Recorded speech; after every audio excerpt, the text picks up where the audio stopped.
Happy Mushoku Mondays, everybody. Welcome back to yet another Trek the Mushoku Tensei Jobless Reincarnation novel series. We are on a journey of 2 lifetimes, or as I like to call it now, a journey of starvation, because everybody seems to be starving in this damn book. In this episode of the journey of starvation, Roxy's starving at the university, and Elinalise is starving over Cliff. But anyways, thank you guys so much for the premiere. Hey chat, hope you guys doing well. Hope you guys have a great rest of your Monday after Mushoku Monday. But greatly appreciate all you guys' kind words, all the support that you give me. It means a great deal to me. Yes, as per usual.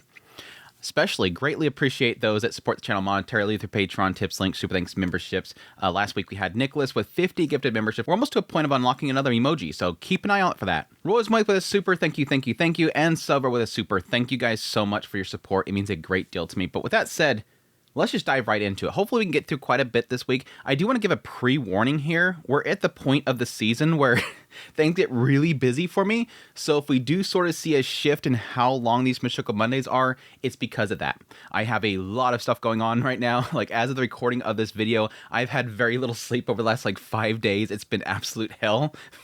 I'm basically pushing the 3 videos per 24-hour YouTube limit that they have for notifications and stuff. So things have been super busy, but you don't care about my whining. Hit the like button if you feel sorry for me. But with that said, let's jump into this one. Short story, the head-ripping prince's work is never done. It's so funny.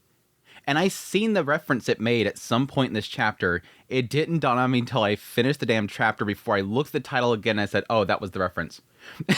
Because I'm like, what is the head-ripping princess's work is never done? What is this? Anyways, after Rudius finished his lessons for the day at the University of Magic, he headed for Zenoba's room. His reasoning, Julie's education. In the months since he bought her, she learned how to produce a stone bullet while silent casting. He wasn't sure if it was because it was the only thing that he taught her, or that she had a talent for magic. Either way, she had picked it up incredibly quickly. Maybe it was thanks to her dwarven traits, but she had nimble fingers and good senses. If she continued with her education, in a few years, she could be making figurines that not only met Zenoba's standards, but Rudius's too.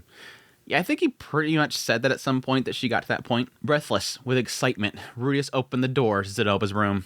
He didn't knock. Between Zenoba and him, there was no need for such ham-handed gestures. Though thinking about it, Rudius felt that he should have knocked. Manners are important between friends after all. I wonder, this should be, if it's only literally what did he say, a month since he bought Julie? This would be before he probably made one of those big oopsies of walking in there when he really shouldn't have. Changing or, yes, the whole thing that happened with Julie and her, time of the month coming. Sorry to bother you. Why, master, by all means, come in. God, I haven't done Zenoba's voice in a while. Despite worries, Zenoba greeted him with a big grin as he walked in. He wasn't the type of guy to get hung up on little things like knocking. Reese noticed the object that Zenoba was cradling. It was a wooden box big enough to wrap your arms around it. It was a bit big for figurines, but maybe he had bought a model from the master grade line. What is that? Oh, you have a discerning eye, master. Zenoba's eyes gleamed as if he was waiting for him to ask.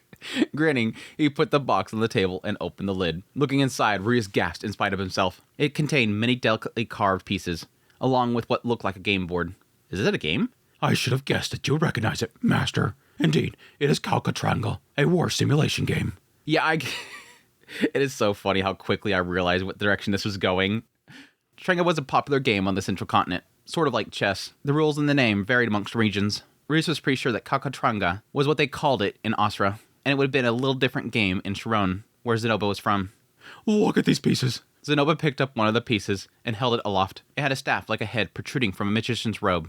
The effect was a bit creepy, but you could tell that it was a magician at a glance. The model's in interesting shape. It is, isn't it? The originality of using staffs and swords as a piece's head. It is not an idea that would come easily to any other modeler. Were these made by someone famous? Oh yes, the modeler responsible for these was employed by the Osran Palace. And so, as a rule, you not get to see their works for sale. But by some quirk of fate, these have found their way to Renoa, and I was able to obtain them. Truly, fortune has smiled on me. I haven't done this voice in so long. So dorky. I love Zenoba. Zenoba carefully laid out the pieces as he spoke.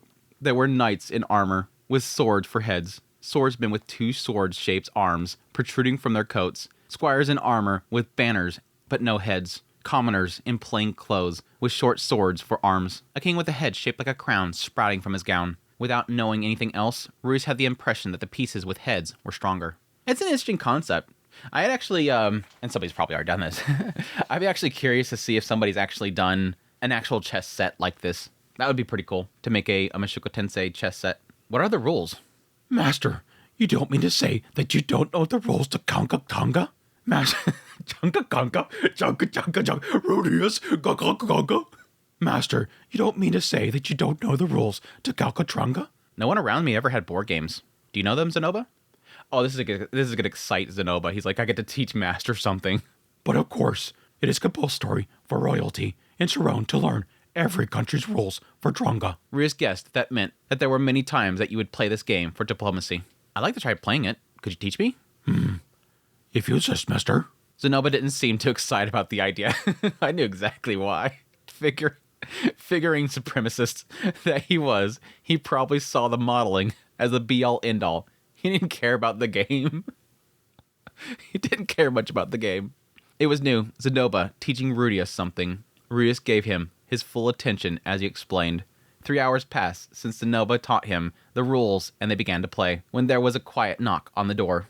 You may enter. Sorry, is Rudius here? It was Fitz, hesitantly peering through the door. I'm afraid that Master is currently engaged. Oh, don't worry. That's fine. I didn't need anything. He didn't come to the library today, so I wondered what happened. Fitz came to the library practically every day to help Rudius with his investigation of the displacement incident. They hadn't agreed on it or anything, but he always came. He had probably been worried about Rudius not showing up without saying anything.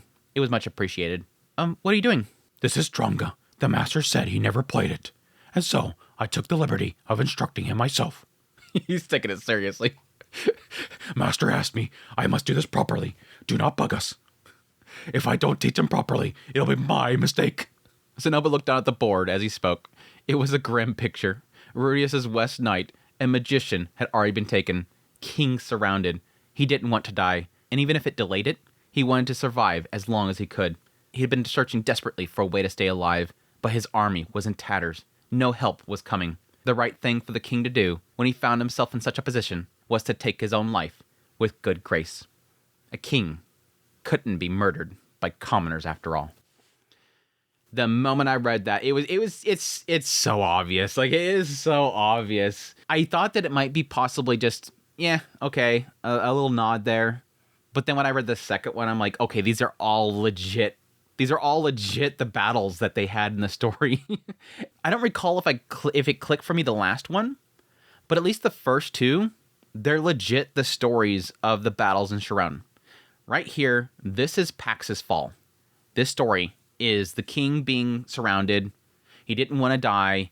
He was delaying it as long as he could, so he can get a little bit of action in. He was delaying it as long as he could. I mean, it's from the very beginning. He was surrounded. He was desperately trying to stay alive. His army was in tatters. No one came to help him. And in that position, all he could do was die with good grace. Take his own life. He couldn't let himself be killed by them. You got me. Indeed. Rias groaned, head dropping, as Zenoba took his king and laid it on his side. Zenoba killing Pax right there. Zenoba played with a so-called 6-house down handicap, which meant that he was short 2 major pieces, the knight and the magician, as well as 2 swordsmen and 2 squires. Even then, Rudius never felt that he could win. Now, I kind of wonder that. Pax's side is Rudius, and he had the knight and magician, whereas the other side didn't have the knight and magicians. Yeah, I don't want to... That's going too far, Andrew. Stop. Somebody could probably find some reference in there. But I like this because this is also showing, like... I think the crucial thing about this chapter is, yes, the funny aspect of playing this chess game and how obsessed Zenoba is with just the craftsmanship rather than what they're actually doing. But this does kind of show, yeah, with this being sort of a thing of diplomacy, this was something that was drilled into Zenoba's head, despite the fact that he didn't care about it. It was probably something that he's much more receptive to than most other things that he was taught, let's be honest, because it had these little cool crafted things.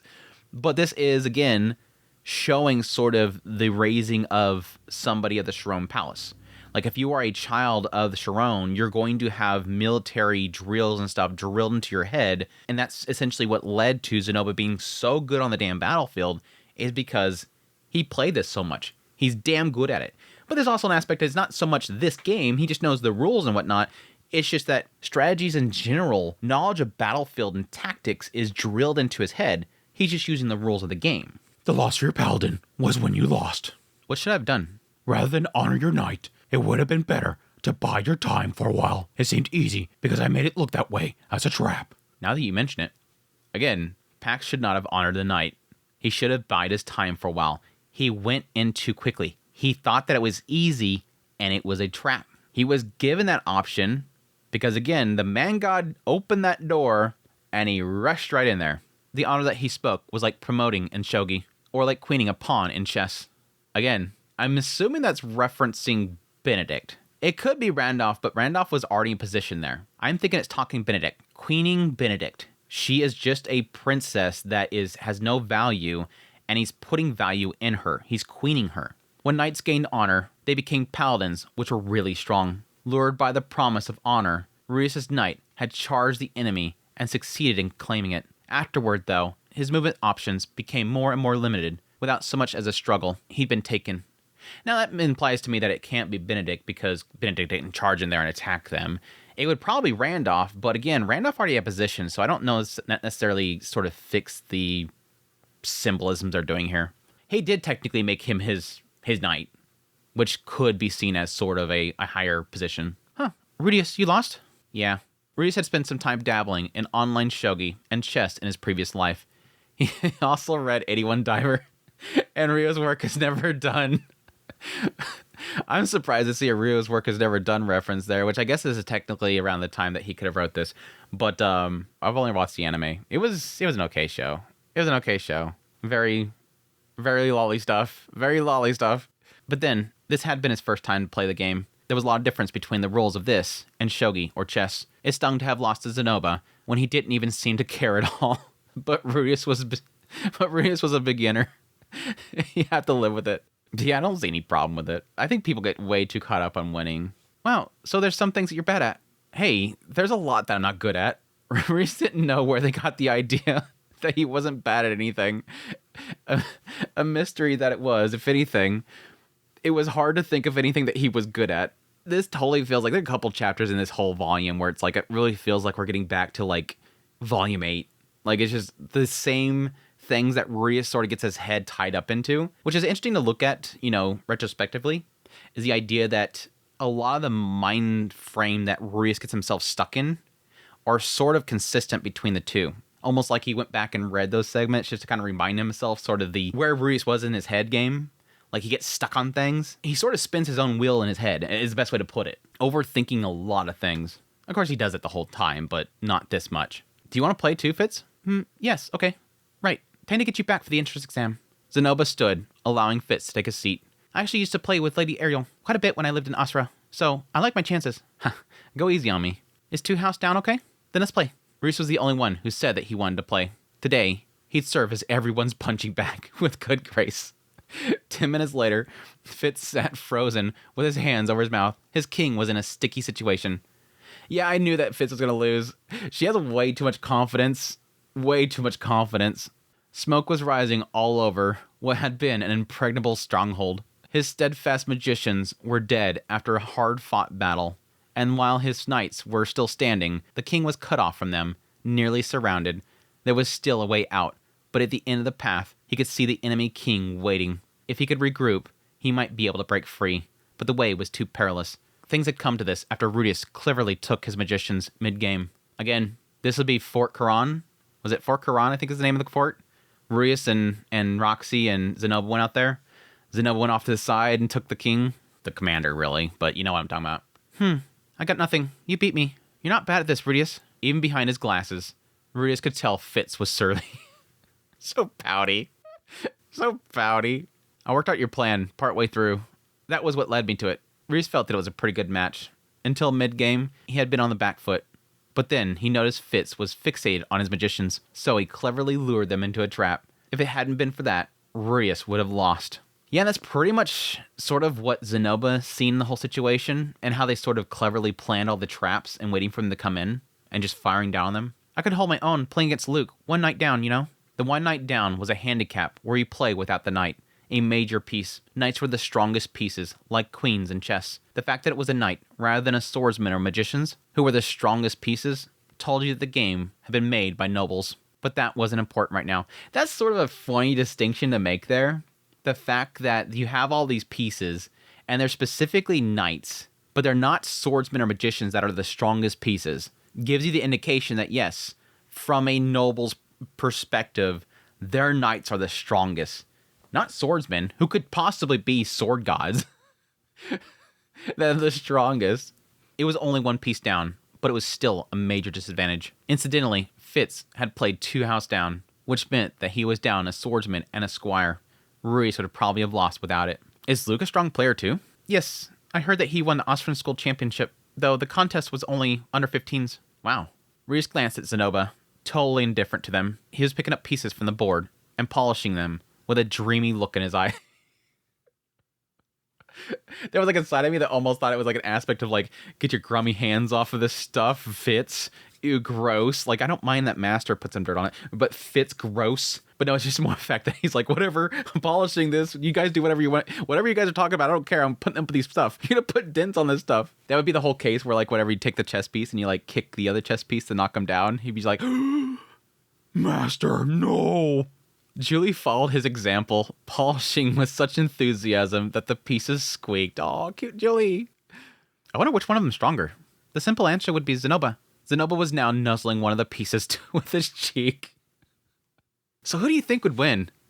Yeah, probably Zenoba. He's over there just going, oh. Which immediately I'm thinking, okay, if they fire up this tournament, I'm like, you gotta put something there that Rudy has made, otherwise he's not gonna care. Zenoba was nuzzling one of the pieces to his cheek. That sure didn't make him look strong. Of course, from someone else's perspective, it might have looked like he loved this game, but Rudius and them knew it was his love for the craftsmanship of the pieces. Still, there was no denying that he was a strong player. Again, this is stuff that was drilled into his head with his raising. You will be tactful. You will know your way on the battlefield. You will be an expert. You have to lead your people, otherwise your kingdom is in ruin. And the whole point of him in that kingdom was to be basically a tactical nuke. That was his whole purpose, to send him on battlefields and have him on the front lines too. Why don't we find out? Fitz's face lit up with an irrepressible curiosity. Boys his age always wanted to know who was the strongest. Now he's going to do you a favor. How? Leave it to me. Fitz put his hand to his chest. Bruce figured that if he said so, he would trust it to him. He would assume that it would be safe in his hands. A month later, the student council hosted Kalka Tranga tournament. It had been a simple process. When Fitz talked to Ariel, she said, "That sounds like fun," clapped her hands together, and voila. Just happens. Preliminary rounds were held in each year's group to decide competitors until there was 7 left. They, along with one extra one, would participate in the main tournament. The main tournament would be elimination style, with a magnificent prize awaiting the victor. A board set made by Rudius. There it is. Master, I'll join. Zenoba hadn't been all excited about it until he discovered the prize. Of course, Luke was seated as the extra slot. Important people get all the perks. You know, it's not until now, after, let's just say technically 27, 28 volumes of content that I've gone through for the series, I didn't even think about it, but yeah, I guess Luke wasn't technically like a member of the school. He was there as a guard. I don't think they ever mentioned that he actually attended the school. Ariel did. Sylphie did. But I don't think Luke was actually a student there. I think he was strictly just a guard. He was there as a personal guard. So that makes sense right here that, yes, they have all these different years that competed, and he was an extra because he wasn't in the years. Naturally, since Rui suggested it, he took part in the preliminaries, but his second opponent wiped the floor with him. Tranga was played all over the world, and it was even commonly used in diplomacy, so experienced players were able to adjust to small differences like rules. Of course, there was also a lot of people who had learned to play Kalka Tranga Austrian rules. The preliminaries went on without a hitch, leaving them with 7 players and Luke. Sure enough, Zenoba won the second year category to secure his spot in the main tournament. Fitz, like Rudius, had been knocked out in the preliminaries. He lost to Lady Elinalise. Another of Ariel's servants. After Luke, Zenoba, and Elinalise, they were all names that Rudius didn't know. Losing to one of Ariel's servants. I bet Fitz was mad about that.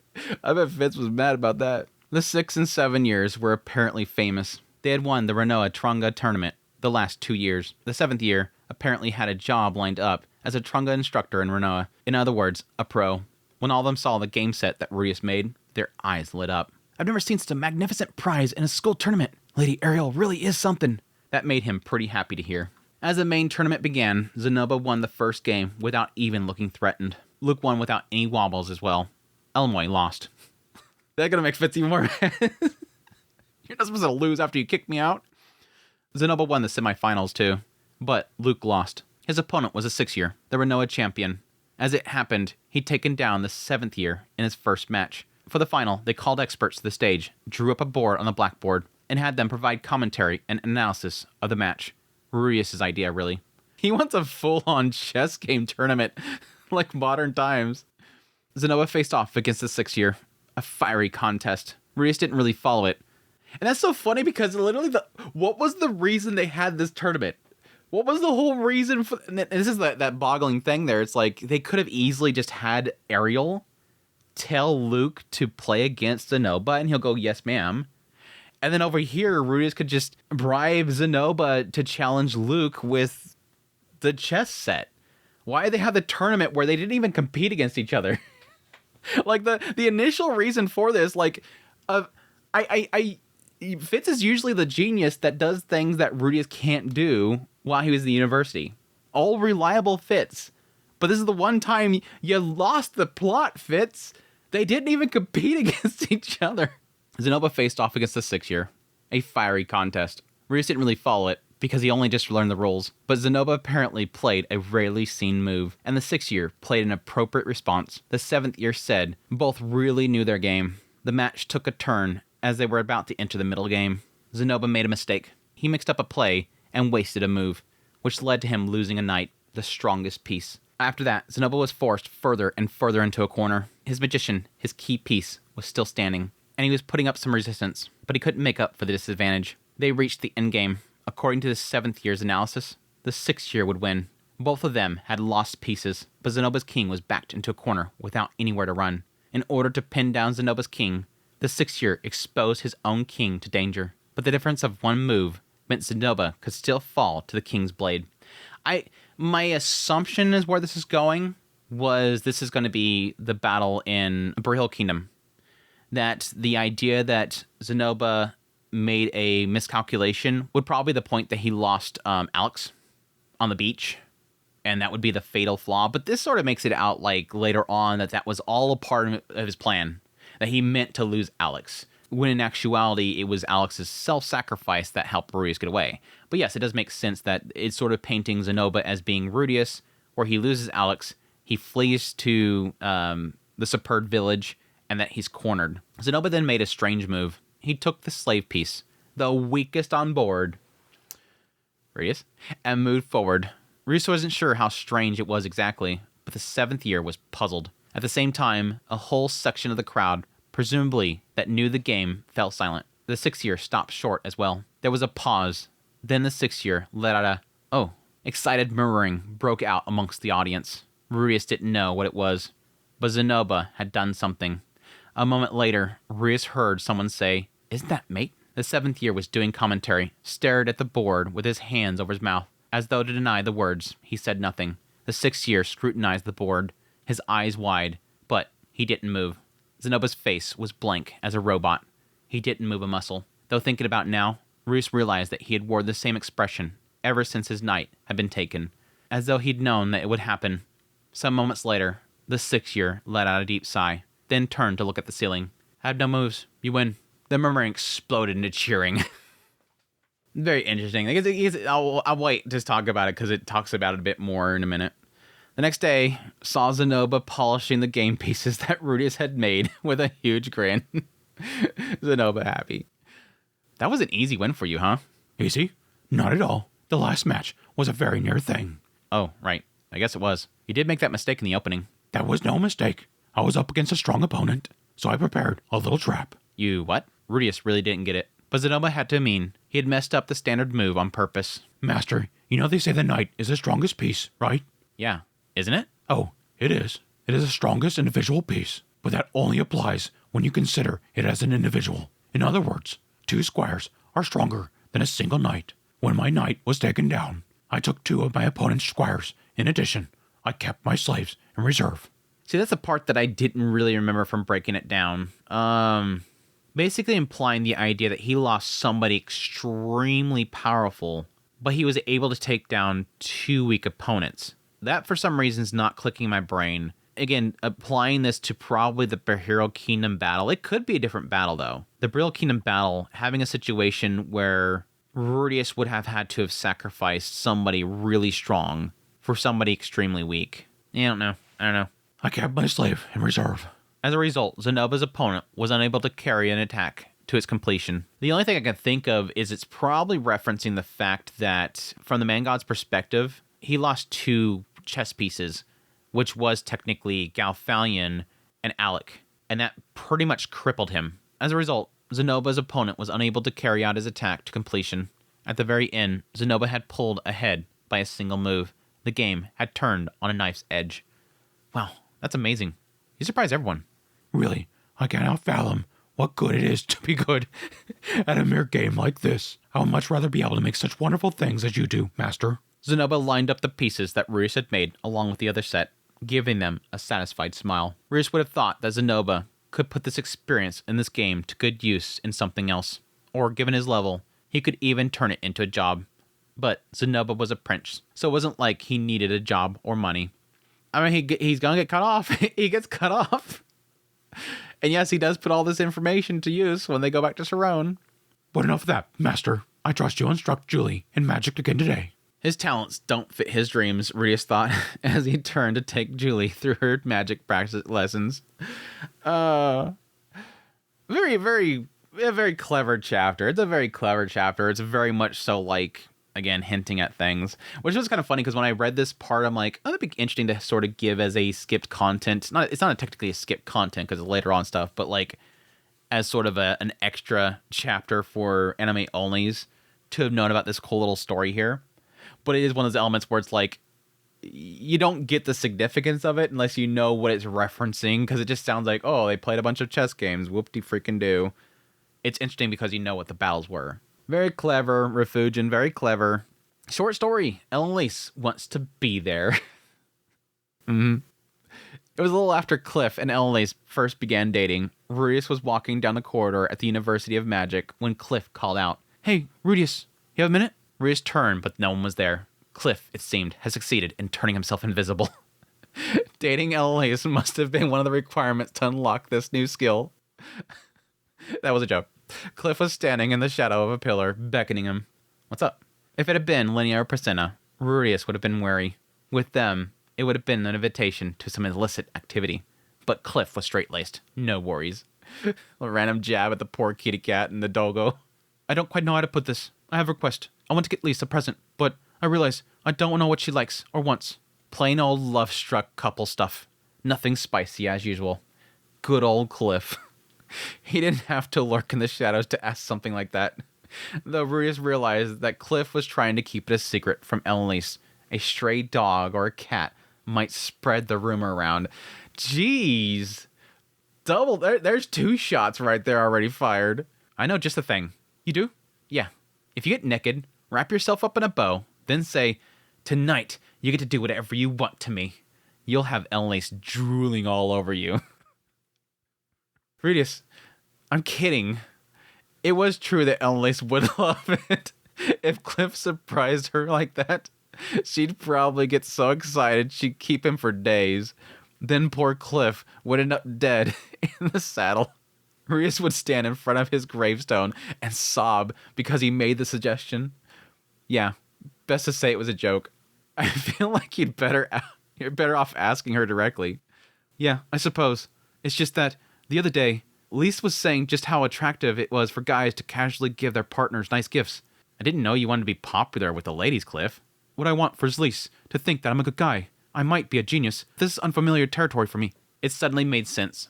For all of his self-confidence, Cliff thought that if he took a catch like Elinalise for granted, he wouldn't be able to hang on to her. His ulterior motives here were to show her that he was a good guy, to earn points. Of course, Elinalise was pretty smitten for him, so Cliff need not go through the trouble. No other guy was about to outdo him. Not after the passion he courted her with.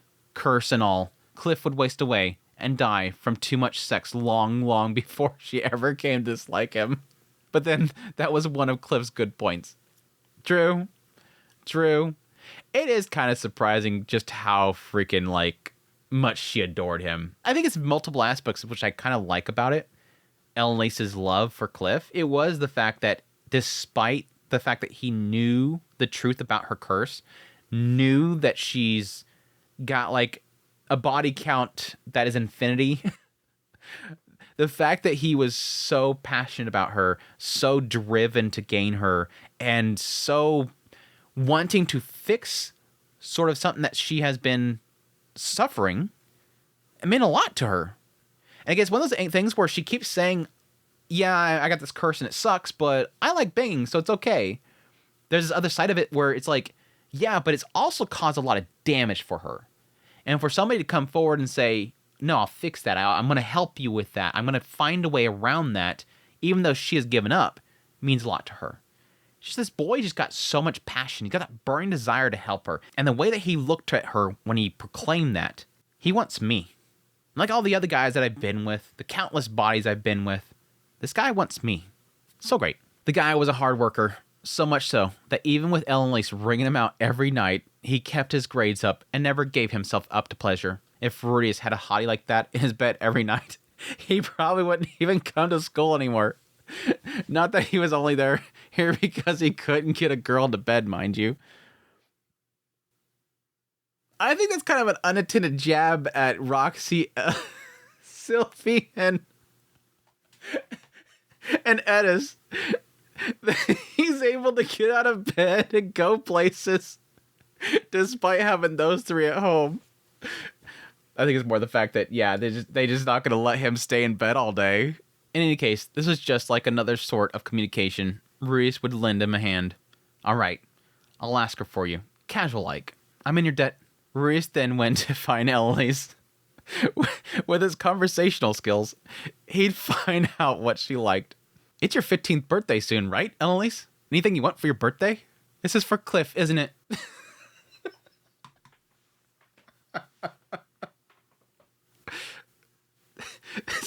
There's like multiple things stupid about that. The first one is that he's like, hey, Elinalise, it's your 15th birthday soon, right? She's like, oh God, you're an idiot. What are you talking about?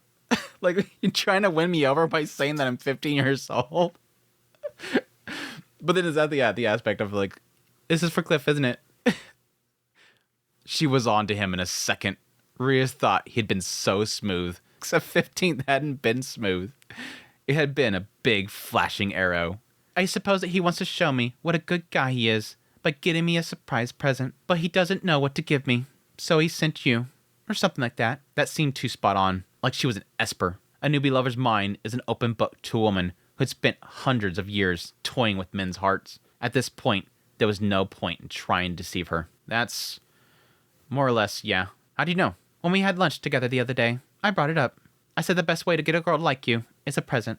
So preparations were already in place. Elinalise knew all about placing hints. Cliff was in the palm of her hands. Yep. That Cliff, he could have just asked me himself. He didn't need to go through the trouble of asking you to do it. I would have told him I was happy so long as he was beside me. That's unexpectedly chaste of you. It isn't the same for everyone, but most men don't like women with strong desires. I want the man I love to think that I'm a nice girl. That's cute. Again, this kind of shows the opposite in here. Yes, everything that Cliff did to try to grab her attention and say, I will do all this for you, please be mine, to win her over. Here's showing sort of what she's trying to do for him. Despite the fact that he said that he'll accept her despite the body count, and despite the fact that she's horny as hell, despite him wanting to accept her for who she is, no matter what, here she's saying, I don't want him to think of me like that. It's like almost like an ashamedness of what she once was. Men don't like women with strong desires. I want the man I love to think that I'm a nice girl. She wants to change for him. Show him that she's not this thing with strong desires. That she's modest, basically. I like that.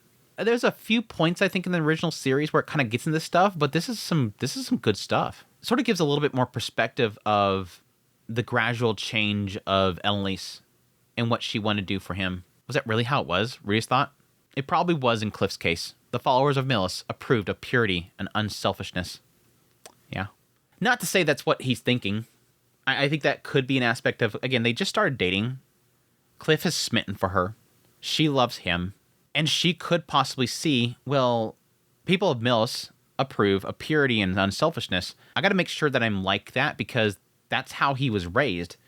But we all know, and they would assume that they would eventually kind of get this drilled in their head, that's not what Cliff thinks.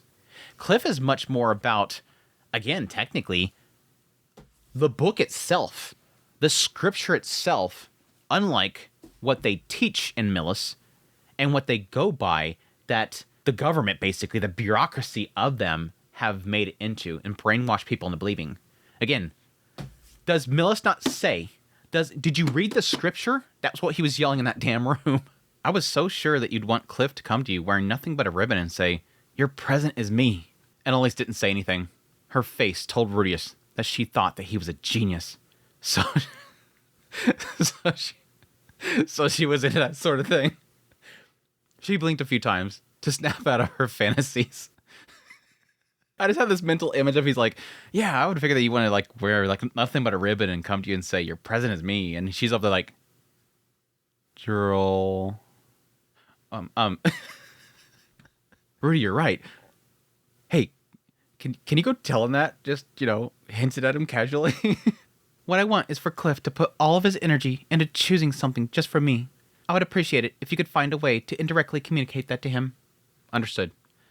Basic idea there. I mean, it's so basic. It is so basic. Cliff is overthinking. He just does not know how to really... I mean, it is technically an aspect that he probably has never had a girlfriend before and never really had to buy something for somebody. In the end, it wasn't the present itself, but the feelings that mattered. The important thing was that you showed that you thought of them when you chose it, that you used all of your time and mental resources for their sake. Ruiz would bear that in mind when he had a son who stayed shut up in his room and wouldn't come out. I have no clue what the hell this line is for. It feels out of place. I can see it being like a thing of like, yeah, if I had ever had like a son and he was having romance problems, I would suggest this to him. Like, yeah, do this. But when the idea here is that when getting a present for somebody, the feelings mattered, is important that you show that you thought of them when you chose it. If I ever had a kid that's a NEET, I would do that for them. Almost like the idea that when he was shut in, never felt that when somebody gave him a present, they had him in mind when they gave it to him. It doesn't make... I don't get this line. I don't get this line. Reese tell Cliff exactly what Elinalise had said. If you could find a way to indirectly communicate that to him. Hey, she said this. Here's exactly what she said. Rudius, she said to indirectly tell that to me, but thank you. Rudius told him exactly what Elinalise said. The scales fell from Cliff's eyes. Of course, if I secretly found out what she wanted, then even if she liked it, it wouldn't have any meaning. You have opened my eyes. Thank you, Rudius. That's what Elinalise said, but sure. Then Cliff went off running out of school. Mission complete. Cliff would go find a special something to give Elinalise. Whatever it was, Elinalise would shower him with a flood of gratitude, then give him a passionate kiss as a thank you. Then the two of them would head to the room for a wild, passionate night. Everyone lives happily ever after. Reese was disappointed not to get paid for this errand quest. But Elinalise and Cliff were good about obligations, so they would get him back another time. But then, all of a sudden, a shadow passed over Ruiz' heart. What if Elinalise didn't like the present? It was impossible. Elinalise was a veteran when it came to seducing guys, and she was madly in love with Cliff. No matter what he got her, she'd be happy with him. Whether that happiness was real or an act might depend on the gift, though. But that wasn't the important part anyways. What if Cliff got Elinalise a present so bad she couldn't restrain herself? Like Cliff gave her a dog turd he picked up on the street. Elinalise wouldn't be able to keep up a smile. Even if... Again, this is what I was talking about earlier. This feels like legit Rudius of Volume 8. Like, where the hell are you getting this from? Like, he's overcomplicating it in his brain, like, so bad. And again, he does that throughout the series, but I felt like back then he was super bad with it. Like, illogically, to leaps and bounds bad. Elinalise wouldn't be able to keep up a smile, even if he put it in pretty wrapping paper. Needless to say, Cliff would never do a thing like that. But he didn't know anything about love. He lost his virginity, and now probably racked up more experience points than Ruiz would ever dream of. But he had hardly any romance experience when it came to the basics of Elinalise. Even as worry passed through Ruiz's mind, he was already moving. He ended up glued to Cliff's side as he went around the market. Cliff had been only too happy to have Ruiz accompany him. Now he was looking at some creepy ornament at a street stall. It looked really ethnic, the sort Zenoba would know all sorts of facts about. That wasn't to say it looked well made, though. Zenoba, for all that, liked high-quality workmanship, so he probably wouldn't have wanted this. Elinalise probably wouldn't know what to do with it either. But she was a battle-hardened super slut. Even if he gave her something like this, which would just be a nuisance, she'd shower Cliff with praise like he brought her a holy grail. Ruiz was starting to question why he felt the need to accompany Cliff. But then, Lisa's probably used to this sort of thing. I want something that's more like what she likes.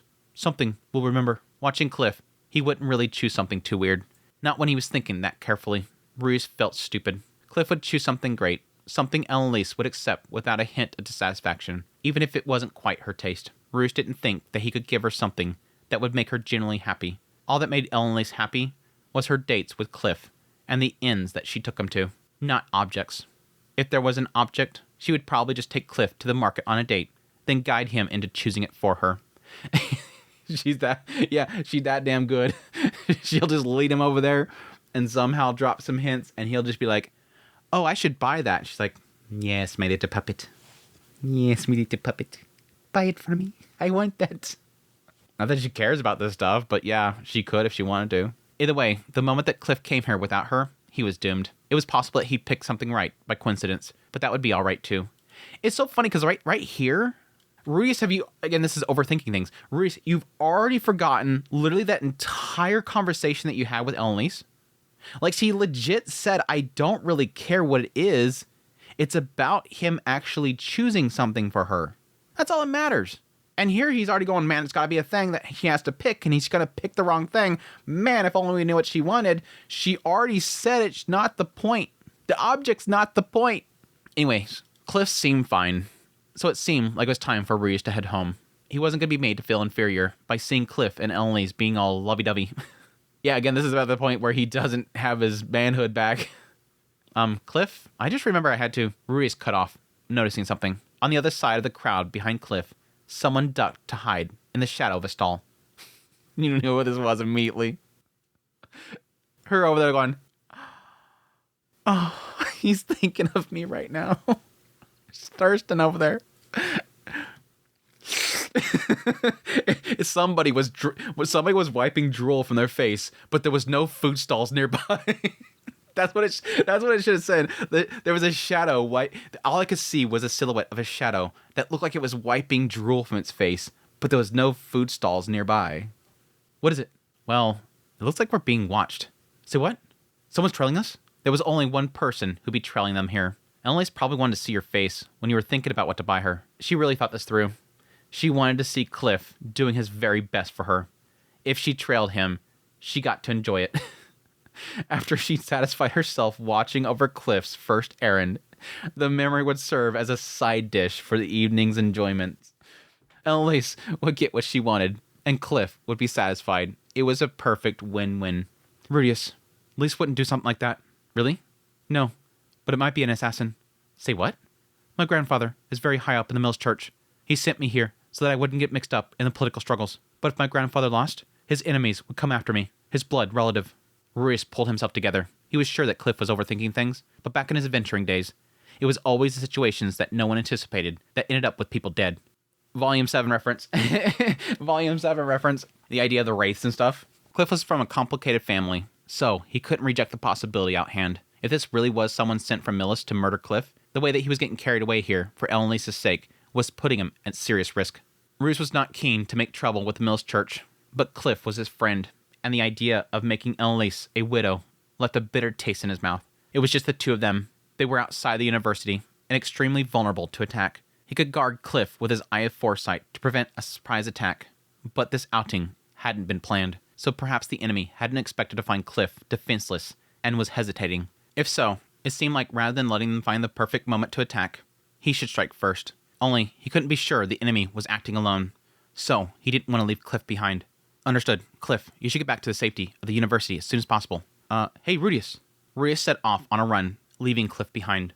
The chase went on. The shadowy figure, wearing a hood, fled into the industrial district. They were in better shape, but Rudius' eye of foresight and thrust with Sonic Wave gave him a massive boost in cornering and acceleration. He didn't lose them, but he didn't catch them. Maybe they were used to running, or maybe cleverly chose their pathing. It was possible the whole chase was just their way of buying time to attack Cliff. Just as fear crossed his mind, the figure stopped. It was a dead end. I finally caught you. The hooded figure's shoulders jerked. Then, as though resigned, they turned, lowered their hood, and revealed their long ears and gorgeously styled hair. Both Rudius knew well. For goodness sake, did you really have to chase me all the way here? In the end, it was Elinalise after all. Again. All right, who was the one that brought up the Millis assassins again? Not that Rudius would put it past her. He knew that she was more the type to get stabbed. Oh, damn it. If you catch his drift. Elinalise is no assassin of Millis Church. She's the type to get stabbed. Hint, hint. You know what I'm saying? God dang. Backstabbed? Anyways. Don't ban me, YouTube. Why were you trailing us? You don't know? You know, don't you? Nope, no idea. Don't tell me your plan was to enjoy yourself watching Cliff, thinking hard about what to get for you, then save up the memory for tonight when the two of you spend your passionate night together. My goodness, do you remind... Rudius checked his answers. Perfect score. Ding, ding, ding, ding, ding, ding, ding. My, did you look at my card? He still hadn't known Elinalise that long, but this side of her was easy to work out. She basically thought the same thing as a dirty old man. Like you, Rudius. Again, over there going, I see. Would you mind not telling Cliff? He'll think I don't trust him and be upset. Of course. I wasn't going to. You told him earlier the thing that you were supposed to hint at. Suddenly, Rudius was exhausted. He had ended up running all over the place for the sake of his farce. Oh, but the look on Cliff's face as he was thinking hard about what to choose. Oh, I could have come 3 times just watching him. Damn it! Elinalise, you're gonna get me banned! Elinalise, stop it! You are as bad as Ariel. Ariel just doesn't show it. She hides it for that perfect moment. That perfect moment. With a deep sigh, Rudius went back to Cliff. He told Cliff that the people were trailing him instead of Cliff. Then went back to the dormitory. He didn't know what the two of them did after that, but they surely had a good time. No matter what he buys, she's already good. She's already good. She's got reserves. So, that's what happened. Rudius was complaining to Fitz the next day. If they want to be all lovey-dovey, that's fine. I just wish they wouldn't drag me into it. You're the one to talk after you stuck your head in. Even so. Fitz let out a sigh, then looked out the window. Elinalise really is an adult woman, isn't she? You think? Her mind worked like a dirty old man's. So, she was an adult at any rate. I kind of admired her. Oh, is she your type then, Fitz? No way. Not like that. It's just, I don't know. I just thought, a woman like that? That's so cool. Well, if you say so. Okay. Setting aside the finer details, it was true that Elinalise's philosophy of loving her men and accepting him for all of his flaws was pretty cool. Yeah, I think Elinalise and Cliff's relationship is one of the most complicated, for sure, of the story. But I really love it. Like, I really love how, in Cliff accepting her, there's all these barriers that he, as a man of faith and the Millis Church, should reject. But again, there's two sides of it. There is the scripture that is not properly being read versus the aspect of going against all the social norms. There's societal things that are put up in that nation and in that religion, and there's aspects of the scripture that is wrongfully told that he is digging past. He's breaking past all those barriers for her. And he's going so far as wanting to change it. And Elinalise's perspective is seeing all the damage she's had in the past and not thinking that she could be somebody's someone and that she could ever feel like she could ever have that one person, and feeling that she wouldn't destroy, or at least actively going out of her way in order to prevent that and change her own ways. There's so much complexity to the two of them. It's insane. Literally, the relationship story between Elinalise and Cliff is more complicated than even Ruius's in a lot of cases, at least strictly relationship stuff. It was also true that Ruius kind of liked to see Fitz get flustered when he was usually so cool. Just getting to see that meant something good had come out of all this. That's a good one. That was a good one. I think when I was first kind of breaking it down, I didn't really get too much out of it, but I feel like that's a really good chapter there. But let's get on to the best chapter of today's Mushoku Monday. Short story, The Gospel of Roxy. I actually really love this chapter. I love how deep Refugio gets into Roxy's character. It happened while Ruius was in the library doing research, as he always did. Huh?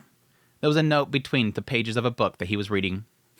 On the note, someone had written a question about combined magic. Why does casting waterfall, heat island, and icicle field in succession produce mist? Along with their thoughts on the question. To Ruius, it sounded like some sort of natural phenomenon you heard in junior high. But in this world, they hadn't even invented microscopes. No one had come up with a scientific explanation for why water turned into steam when heated. But Ruius guessed that it was only natural you consider that sort of thing when you wanted to understand what you were doing properly. That was way better than accepting what you were taught as just the way things were, without understanding the fundamental principles. Just doing the thinking was worthwhile, even if you didn't arrive at the right answer. You could be sure that it would come in handy somewhere else. Yeah, again, that's like one of those things that's so seemingly trivial from his previous life. Like, oh yeah, the whole like thing of evaporation and stuff, whatever. Then he goes to this other world and he's like, wow, I get to use it. I get to function it in something. It gives me an advantage. Having said that, the writer of this note finished by saying, could it be that the water changed its form according to temperature? They had arrived at the right answer. Of course, she's a genius. They were pretty clever. But what was the note doing here? The book, for the record, was a text on teleportation. That was interesting. That was very interesting. It had nothing to do with combined magic. Chances were they used it as a bookmark, then forgot about it when returning it. That checks. That checks. Ruius returned the note to where he had found it and was about to close the book when... It hit him. The handwriting of the note looked like the handwriting of someone that he knew. He quickly opened the book again, took out the note, and took a proper look. It was just as he had thought. I knew it. This is Roxy's handwriting. He'd known those letters anywhere. This was a fragment of the Word of God. After losing the book that he had in his possession and the displacement incident, he thought none of Roxy's writings remained. But of course, Roxy's writing extended beyond just that one book. God had lived just as long as Ruius had, including his past life. That meant that, even if it wasn't the same book, she was bound to have left more notes like this one, especially as this was the Renoa University of Magic, the very university God had attended in her youth. There's gospel of God here. I must find them. It's a treasure trove of the gospel. Given that she had undoubtedly been a diligent student, it was no surprise that she might have noted down some questions that occurred to her. What a treasure. Why, it's like a graduating album of her writing. Yes, this was a treasure, a document of historical significance. But no one but Ruius knew of its value. It was even possible that if the librarian found it, they might discard it and throw it away. The very idea. Ruius had to rescue them first. He stashed the note in his pocket, smiling vaguely. Now that he had thought about it, Roxy had been a student here too. This was the first time since he had come here that he'd come across the trace of her, and that made him feel happy somehow. But he felt like he'd never really appreciated that this was the same university Roxy had attended until this moment, when he had seen it with his own eyes. Of course, it was possible that he had seen other signs, but just overlooked them.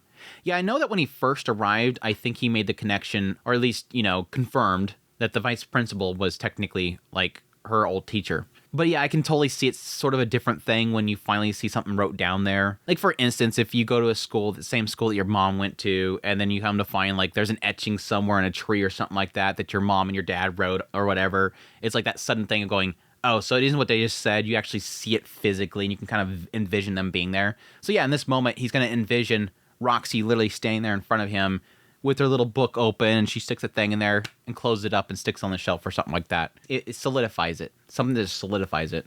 Wait up. Did that mean that there was vestiges of God and he'd failed to notice them? If so, the very idea, he prayed to God to forgive his lack of faith. Even though he's going ham on the whole, like, the gods' vestiges are here and stuff like that. God walked these halls.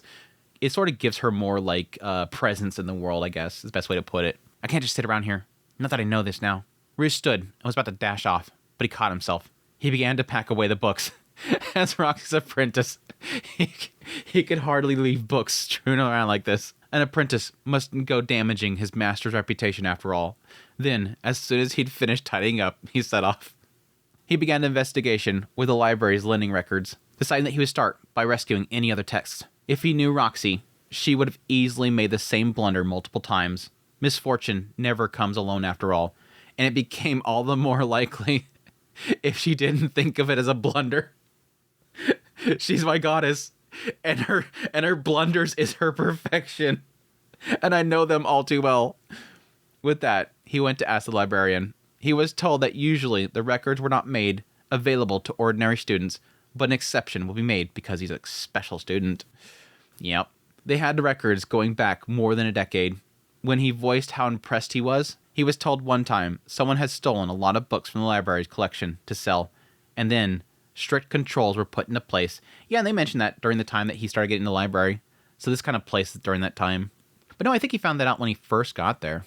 Thanks to that, Rios managed to get his hands on the record of Roxy. Back then, it seemed that she had primarily taken out texts on magic circles and combination magic. In other words, while she was simultaneously pursuing studies in those two areas, she'd gone hunting on text on teleportation. She would have been somewhere between a second and a fourth year. That's Roxy for you. She pulled off multitasking perfectly, too. It was only too easy to imagine when you considered she was a Saint-tier water magician. After all, Saint-tier were rare amongst graduating students. Again, this sort of lines up with everything that we got into. I think the first time they really started mentioning it was, I think it was a little bit before they went off to Saron. But yeah, they did get into the idea that she was very good and skilled at making magic circles. But more interesting, the fact that, yes, at some point, and again, confirmed at the very beginning of this whole chapter, is that, yes, she basically was looking at teleportation circles specifically. And I would assume this has sort of kind of helped strengthen the fact that later on, yeah, she's going to be going on it full ham. She's going to really start getting into teleportation circles and eventually get to the point that she's writing them herself. Rios couldn't help but be proud of his master. He tracked down the books, then carefully read through them. Well, he wanted to, but he had other things to do. So he ended up just flipping through the pages, looking for notes. In the end, he did find several more. It seemed that she had been using them as bookmarks after all. None of them had anything significant to say about the study of magic, though. To Rios, most of it was basic common sense. But thinking back, all this were things that Roxy had taught him. So Roxy hadn't just followed the textbooks. Rather, she had readily shared with Rios the knowledge and realizations that she alone had picked up during her studies. That thought touched his heart. This shows right here, and this is the obvious assumption you would have with her, is that yes, everything that she bestowed upon him is knowledge that she acquired throughout her journeys and her life, her study here, everything. But this is going a leap and bound above.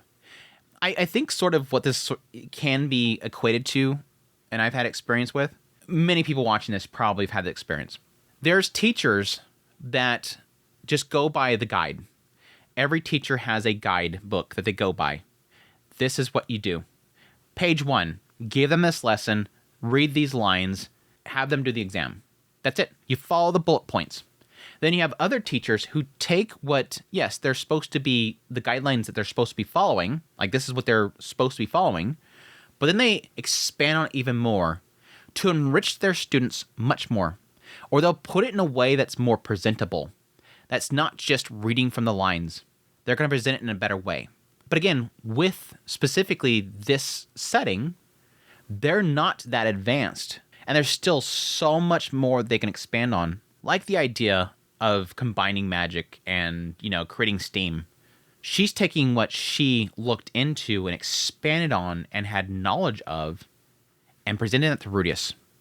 She's not just a teacher teaching by the guidelines.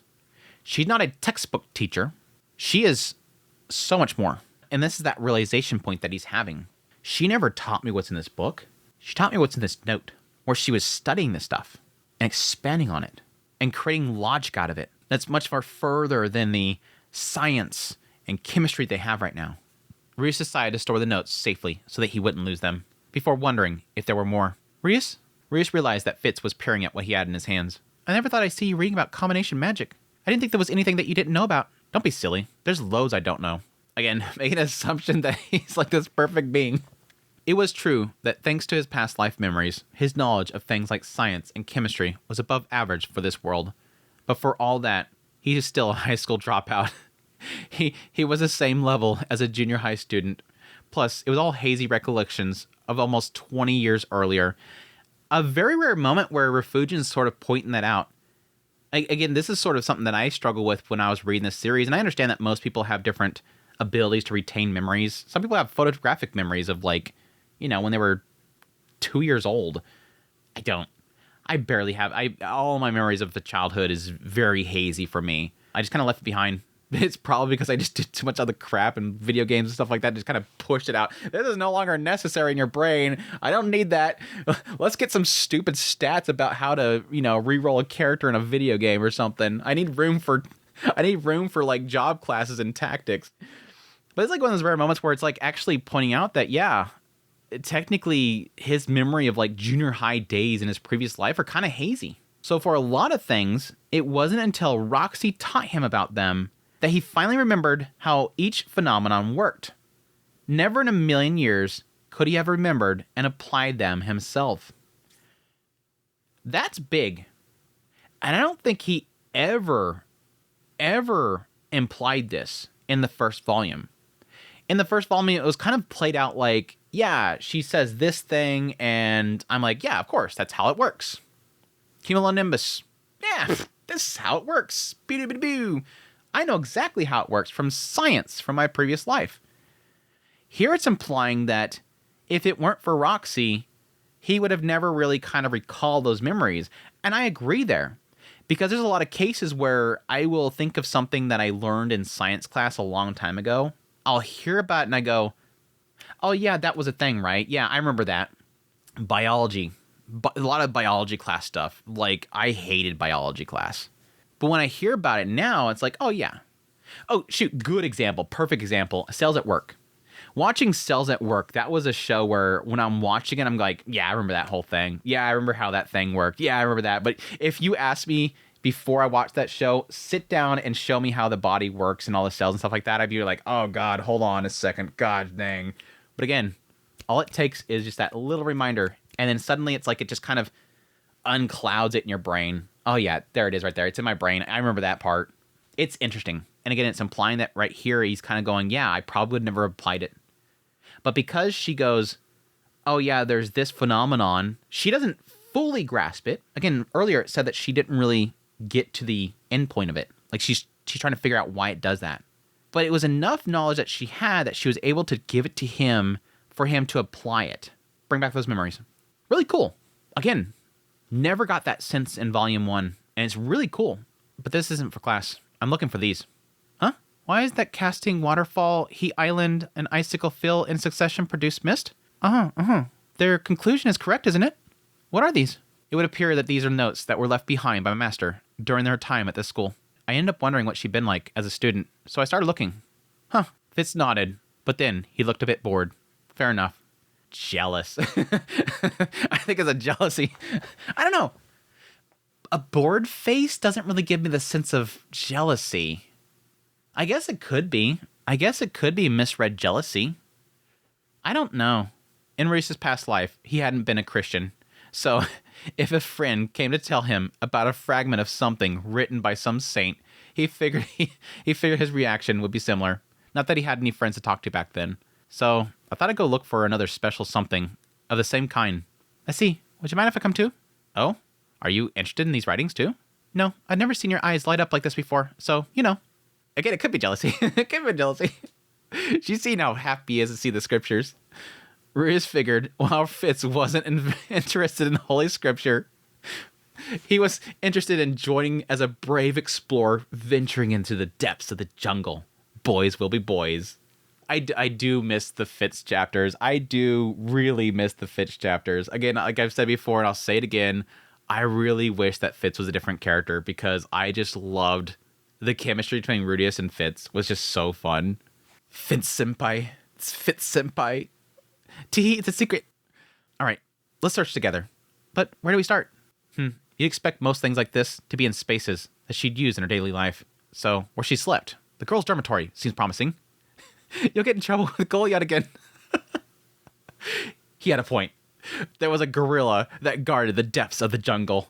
That was a line that Rudius wasn't supposed to cross. He had to tread carefully. If he ended up surrounded by people hurling blame, it might trigger his trauma. Yep. Okay. How about we talk to a teacher who would know about back then? To cut a long story short, they didn't find any teachers who knew where they might find vestiges of Roxy. Vice Principal Genius had been teaching here since Roxy was a student, so he thought that he'd know something about her. But Reese didn't want secondhand stories. He had set out on this journey to find relics, holy relics, and nothing else. Obviously, he was curious about what Roxy had been like as a student, but Vice Principal Genius hadn't seemed all that keen to talk to him, so he wasn't going to force him. On an off chance they had said something bad about Roxy, Reese might not have been able to keep his inner beast at bay. What are you talking about my Roxy? Blasphemer! Blasphemy! We're gonna get the whole Linear Persona scene again. Rokashi! Rokashi! Rokashi! Rokashi! We're getting Zenoba and Julia in there. We're gonna chant Roxy. Faith is an anchor for your soul, like a fire on a dark, cold night. That's also why, when someone tries to trample on your faith, you can't help but resist with all your might. You know that without it, you can't go on. That's a heavy statement. That is a heavy few sentences right there. Obviously, the first part, faith is an anchor for your soul, like a fire on a dark, cold night. I immediately, reading that line, think of that night when, after the whole, like, Grizzlies they fought, and he goes back to the inn. He's, like, apologizing, basically, and thinking about how he nearly just gave up. Like, he was going to give in, and then he realizes all the things that Roxy taught him and all the things that she did for him. And he's like, no, I have value. I have worth. I was thinking about giving up, but no, I want to push forward kind of thing. She was that anchor for his soul, like a fire on a dark night, cold night. Again, the cold north. But yeah, the other part of this is really, comically gets in the idea of how, like, furiously defensive Rias gets of Roxy. Like, you talk bad about her, you damage the figurine, Linear Persona, you're about to get destroyed out of this whole situation. Like, how furious he was, that whole situation. But I think there is sort of a deeper element here, where somebody does sort of talk bad about your religion, or tramples on your faith of that religion or whatever. It does bug you. I used to be like that, having religion pretty much my entire life. I learned at some point it doesn't really faze me. Like, I don't really care what other people believe and how they don't believe in what I believe. In the end, it doesn't matter. There's an element there where even if they think it's stupid, what does it change for me? It doesn't really matter for me. My beliefs are my own beliefs. Everybody else can have their own beliefs. As long as they don't impede on my beliefs, do what you want to do. You be you, kind of thing. Yeah, if somebody comes to me and they wanted to learn about it, I would totally be accepting to them. It's not that if somebody says, this belief is stupid, it doesn't bother me. I think when I was younger, it bothered me more. But I've just grown past that. Unless you're talking about Roxy. You badmouth Roxy, you get banned from the chat. Chat, I'll ban you.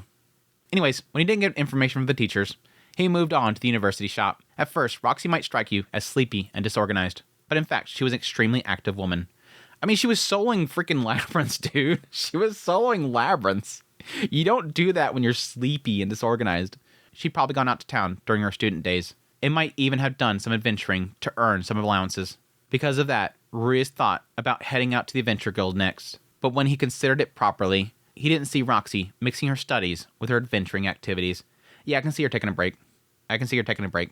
She'd probably only use notepaper if she was sleeping outside and needed fire. There wouldn't be any ashes left by now. When I read this, I legit thought that he was going to go out and try to find random campfires or like places that look like they were used as campfire places a long time ago, and like dig into the ground looking for any possible like semblance of ash, and like put it in a bag. That possibility that it might be a holy relic. I wouldn't put it past him.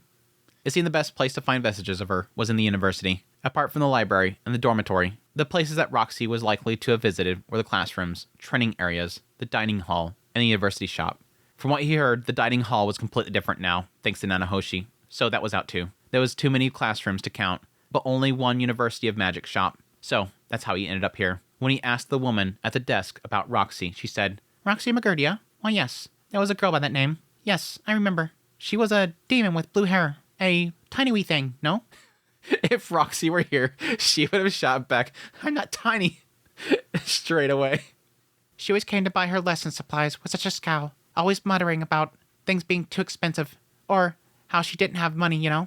So Roxy had been a starving student back then, maybe unable to buy things that she needed at the school shop. She collected them outside while she did her adventuring quests. That was a rough life for a student. Hardworking student. I mean, the equivalent is to, like, today's standards is a working college student. One that, you know, is doing their college lessons, and in the evening they're going out and doing jobs in order to pay their own living expenses and whatnot. Which is funny because I don't think they ever really got into too much detail about, like, expenses there. I mean, I think at times they did imply there's a lot of people of nobility and merchant sons and whatnot that are going to the school. It's not completely open door to everybody. I mean that's an obvious thing there, but not to, like, what levels for, like, a rando to kind of just walk into this place and be able to survive there. Again, she's a demon from the demon continent. She's not nobility or anything like that, so it does kind of show a lot of effort that she had to go through in order to make it here. She had to scrounge for everything, be very resourceful to get through the school. And again, keep it in mind, this is before she became a really great magician. Like, again, I think they implied that she graduated as a water saint. She acquired water saint there. She presumably wasn't souling labyrinths before now. She didn't have a bunch of money in her pocket. She did a lot of venturing going through the lands, but she wasn't rich. The assumption here is that after she got out of there and she started achieving what she was doing in the labyrinths and then getting paid by PAX, that's when she had money. Roxy could have been a special student, but Rudius felt like back then it wasn't like she was a saint tier when she enrolled, and she's still yet to become an A-rank adventurer who pulled off soul labyrinths, and they're pretty much getting into it. As such, she hadn't made much of a name of herself, so that was that. I'm actually looking for books that she wrote in. Books? Even just something like a notebook. Can you think of anything? How about I? The shopwoman's eyes widened, and she clasped her hands together. She bustled away to the back of the shop. Apparently, she had something. She came back holding a pamphlet. It was so long ago that I'd forgotten. She asked me to give this to any student I saw that was like her, having a hard time. The pamphlet was a stack of around 15 pages of notepaper, roughly bound together. He took a peek inside. Sure enough, there was Roxy's familiar handwriting. He found the gold mine. There was like a side of me that almost like thought like, what are the... Wow. I never thought about it. Y'all know me. I'm sorry. I'm so stupid about this, but I get stuck on it and I can't let it go. I'm never, ever, ever going to let this go. I still hate that they lost that book because I think that book that she made him was amazing. I don't know if I ever talked about it in the Library Labyrinth, but I almost wish that he had found the book there. It's gotta be there. Chat, anybody that was around when we went through the Library Labyrinth, did they reference it or did I mention it back then? I don't think it did. Or if I did. Reese needs to go back to the Library Labyrinth and get that damn book. Actually, now that I think about that, it's not the same because it's a copy, obviously. But it's like there's a side of me that's almost like, oh, at least there's a copy somewhere. It's not something that she handmade and hand-stitched the binding and everything herself and all that work and passion she put into it. But at least there's a copy somewhere. It makes me happy. Anyway, sorry, stupid tangent. I'm stuck on that crap. The pamphlet was a stack of around 15 pages of notepaper, roughly bound together. He took a peek inside. Sure enough, there was Roxy's familiar handwriting. At last, he had found it. The holy relic his god left him was in his hands. He had no doubt that she had left this holy book for him. Deliver me, O God, Rudius thought.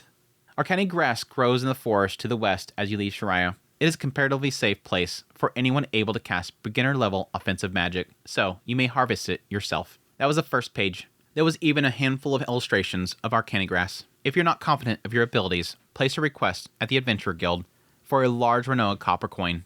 This will take longer, but it is cheaper than purchasing it at the university shop. She's already a teacher. Like right here, she's already a teacher. She's giving instruction to people.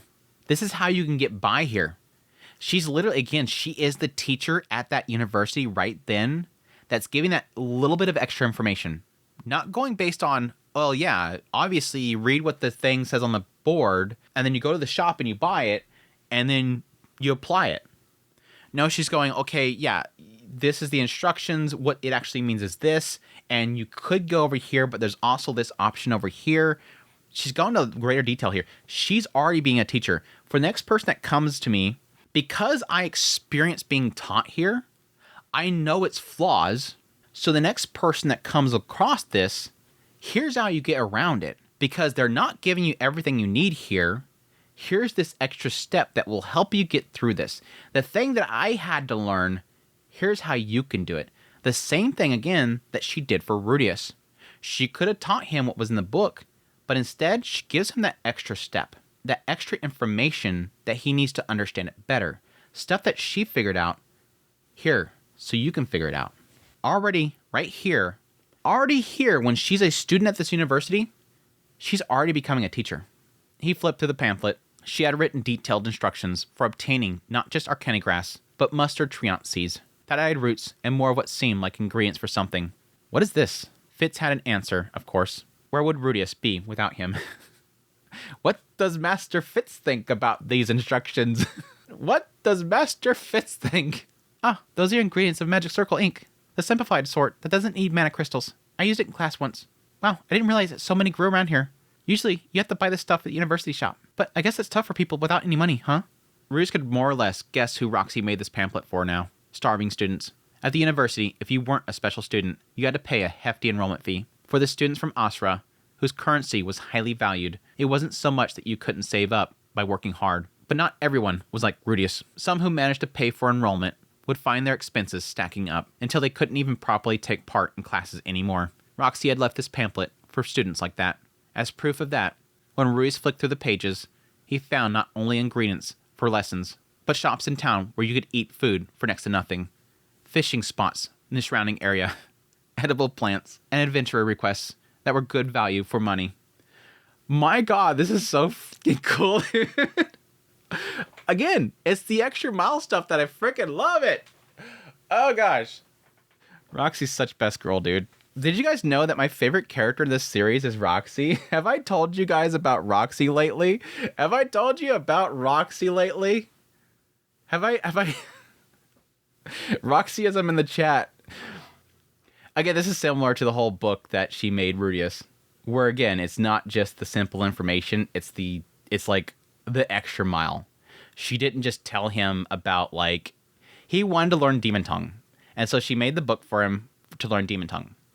But she went the extra mile in giving, like, illustrations and examples and, like, cultural references and whatnot that he would need to know. Significant cultural information to know about, to avoid, or whatever. This is the same thing. It's not just simply, hey, here's how you can make ink. It should help you out. No, it's everything that somebody would struggle with if they were a student there that didn't have this jump start, basically. Where to eat, where to fish. You're going to need food. There's a good place to fish over here.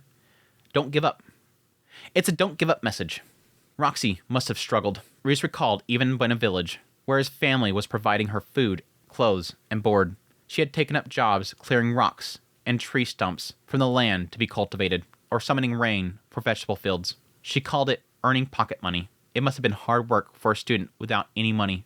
It gave Rudius a sense of comfort to learn that about her. Here's the interesting part, and I don't think this is really going to be the case, but I think it's sort of a semblance of it. Rudius always seems to struggle with always viewing her as literally a goddess, and we all do.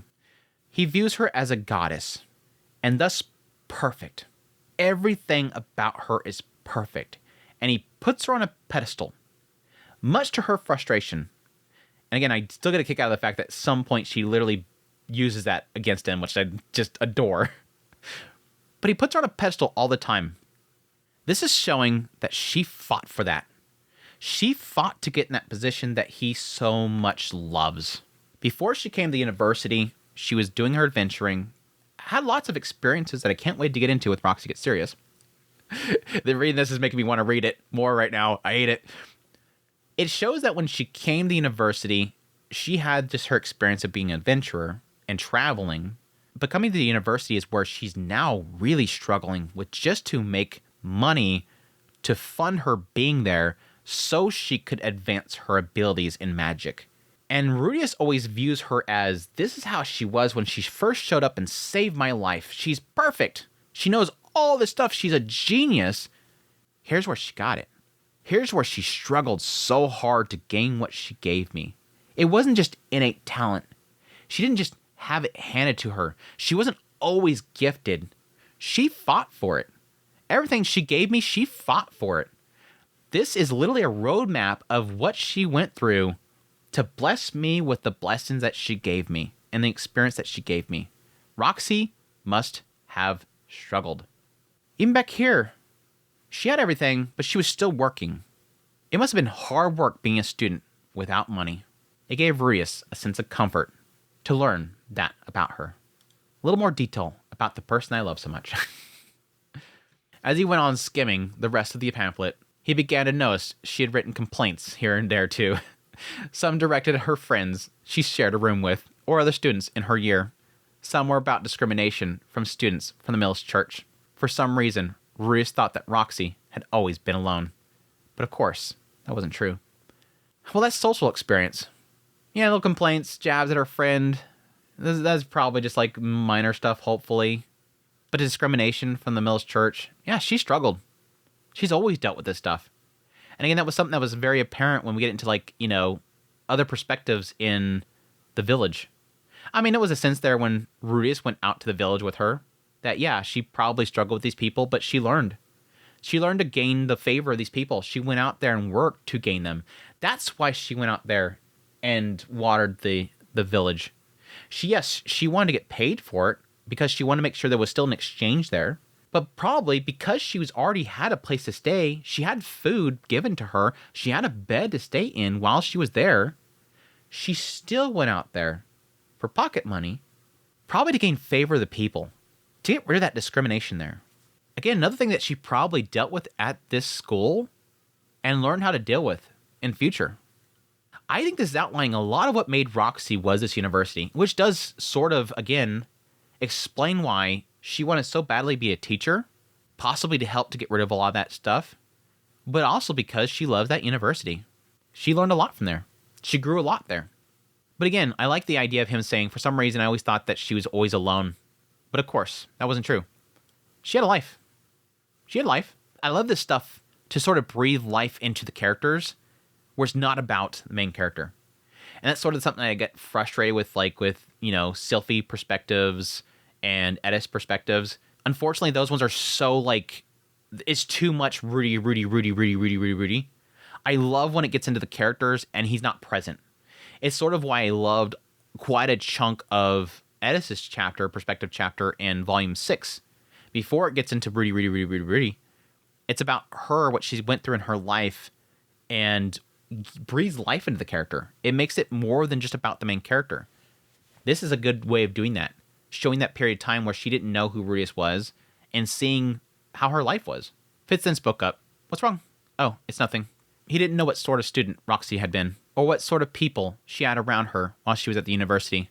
But looking at her complaints, it was easy to see that it hadn't been all bad things and all bad people. Yeah. I think you can tell with the complaints some cases. Yeah, that was probably just a jab. That person's probably just having fun with them. It was totally unsurprising. But it must have been how she became the Roxy that he knew at Bueno Village. Yep. The Roxy who, even when people looked at her with suspicion for being a demon, had gone around introducing herself in front of everyone and taking on jobs. Until, in the end, the villagers had smiled and greeted her themselves. Yep. Bingo. Rudius then realized that his heart was bursting with warmth. It had to have been because the people that she met here, that Roxy had learned that it wasn't futile to go talk to people. And it was thanks to that Rudius wasn't still shut up in his room. The butterfly effect! The butterfly effect! Rudius then went and talked to Genius and gave him a hug. It's a butterfly effect. Again, I still am very curious to get into Roxy's journey before she went to the university. And I don't know, the Roxy Gets Serious could have some moments in the university, which would be cool. School life Roxy would be really cool. But it is that butterfly effect because of her experiences here. It shapes what she does here, and that's what helps Rudius get here. Ma'am, do you think you'd do me a favor and give this to someone who seems harder up than me? He couldn't let what Roxy had left in the university go to waste. Give it to somebody that needs it. You know this takes so much from him. I have this holy relic in my hand. 15 pages bound, hand wrote by her. I can still smell her scent on it. Like, he could probably... I'm surprised I didn't have him do that. I can still smell the scent in it. I opened up the pages and smelled the scent of Roxy. This is handcrafted by her, and he's giving it up. I'd be like... I'll be right back. Goes home, opens it up, and like makes a copy of every page. Takes that and brings it back. Can you give this to somebody? The pamphlet wasn't for him to take. It was for someone who needed it. Even if the shops written in it that had dirt cheap mills might not exist anymore. What good does it do me to hand out a pamphlet with instructions on how not to use my shop? True. Good reply though, dude. Good reply though. Rudius, massive dub right here. This pamphlet is to stop students who can't afford to use the shop from dropping out. I can't say for sure, but I doubt it'll affect your sales. Well, alright. They might drop a little bit. Still, would you please do it? It's a good point. The people who knew this information, they can't afford your crap. They're not buying your stuff anyways. It's making sure they stay there and they don't drop out, and in a sense, could eventually be able to buy something from you. They might be able to save money so that one day they might actually buy from you. If they can supplement all their food by going somewhere else, they can then later on possibly go, you know what, I don't want to go out to get that stupid grass again. I'll just buy from the shop. And now I have money because I saved it for my food. Turns out it doesn't turn out that way, but yeah. Rudius bowed to her. The woman considered a moment, then shrugged. Oh, very well. So long as I got my shop here, that's peace of mind enough for me. Sometime later, Rudius heard from Fitz that fewer students had dropped out that year than usual. Was it because the pamphlet helped them? He couldn't say. But according to the woman at the university shop, she'd have a few students leaf frantically through it before dashing out again.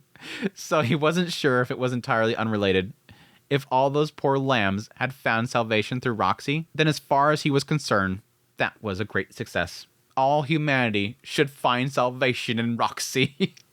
The woman at the shop did come by to complain about her sales going down after all. So he ended up having to buy a bunch of stuff he didn't need. But he decided to think of that as a necessary expense. I'll write this off as an expense because it's for the Church of Roxy. The Pope of the Church of Roxy, I'll see that as an expense. I'll just write that off as an expense.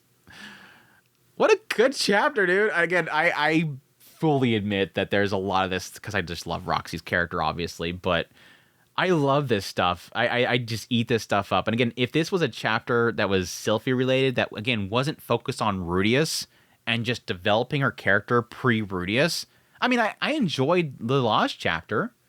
That's the stuff I freaking eat up. Again, a lot of the Lost chapters is, but Rudy. I love seeing life of these characters and breathing life into them. This is legit what I was complaining about, like the last quarter of the entire mainline series was lacking, is chapters like this that breathe life in the characters. This is stuff I really love. But anyways, I'm going to call it there. It was a fun little bit of chapters. Obviously, a lot of it being Roxy, and I apologize to all the Roxy haters out there. All the Roxy lovers probably love this Mushoku Monday, but all the Roxy haters out there, there's a group of people that don't like Roxy, but it is what it is. I bet you all hate my Mushoku Mondays anyway because I have Roxy too much all over here. But anyways, it was a fun little bit of chapters. I really enjoyed it. So I hope you guys enjoyed this Mushoku Monday as always. Greatly appreciate you guys for dropping by. Hey, everybody in the chat there, drop by for the premiere. Everybody that comes by for the VOD later on, appreciate you guys as well. Especially if you hit that like button. I really like people that hit the like button. Roxy would want you to hit the like button. If you don't like Roxy, I bet Roxy would hate it if you hit that like button. But yes, greatly appreciate everybody that supports channel monetarily through Patreon, tips, links, super thanks, memberships, all that stuff. It means a great deal to me. You guys are so amazing to part with your hard-earned money in order to support this channel. But until the next Mushoku Monday, y'all take care.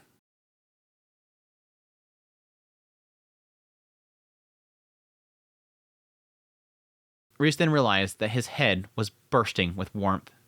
With them, it could have been an invitation to something. With them, it could have been an invitation to illicit it. With them, it could have been an invitation to some illicit activity. Don't tell me your plan was to enjoy yourself watching Cliff thinking hard about what it is. Don't tell me your plan was to enjoy yourself watching Cliff thinking hard about what to get you.